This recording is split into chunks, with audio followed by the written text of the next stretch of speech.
Casting. How did we do casting? Well, that's a long question because it was a long process. So, I mean, basically, I wanted to audition actors. And so we did it in the way that Josh has done it a lot with his films, where we went through this website called Backstage. There were like 200 plus actors who submitted for the casting call in Delivery Driver.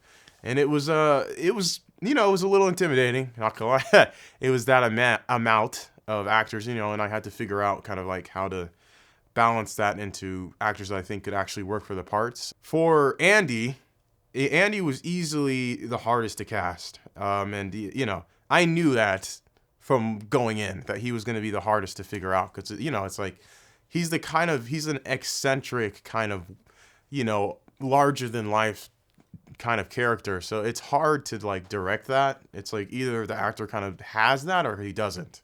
And none of them, very, very select few. There was only like 2 or 3 out of like the 20 that auditioned for Andy that were, close.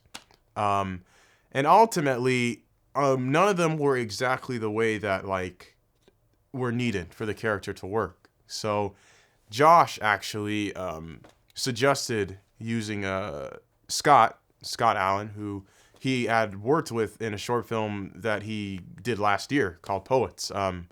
And he auditioned, and with his audition, I was kind of like, I wasn't completely sold, because I was like, all right, like, it doesn't seem like he fully gets it, but I was like, maybe just under direction, he'll do it super well. And then as soon as I met with him and kind of gave an idea of what I was looking for, it was like he was Andy. And that was definitely the first time I've ever experienced that, where like you cannot unsee that character as the actor playing them.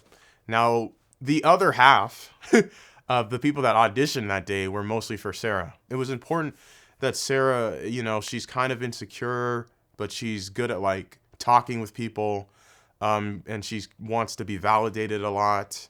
And it's a hard part to play. And she's only, she's in one scene. So it's really hard to figure out how to like direct someone to do that. Like, it's similar to Andy, where it's like either they have it or they don't. And so Sarah really just came down to like maybe 4 or 5 people. And then I made the decision to choose Caitlin. And she's perfect. She does as much as Scott is a perfect Andy. She's a perfect Sarah. And then the big one, James.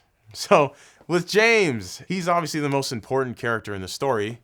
And I knew from the moment I wrote James that I wanted Josh to play him. I mean, a lot of people were against that read the script. They were like, oh, you probably should play him, kind of thing. And, I knew that, like, I didn't want to play the character. I wanted to see how someone else would play the character. And I wrote certain lines and isms of James with Josh delivering them in mind. Yeah, so it's really cool to have Josh do it. It's hard. He's easily the hardest to figure out how to like direct, you know what I mean? Because obviously, it's hard to like get into that actor-director kind of relationship with him because we're best friends and stuff. But it's been really cool. I think he's been doing a good job, and I'm excited. I can't see anybody else playing the character. And yeah, that's how we got through most of the casting.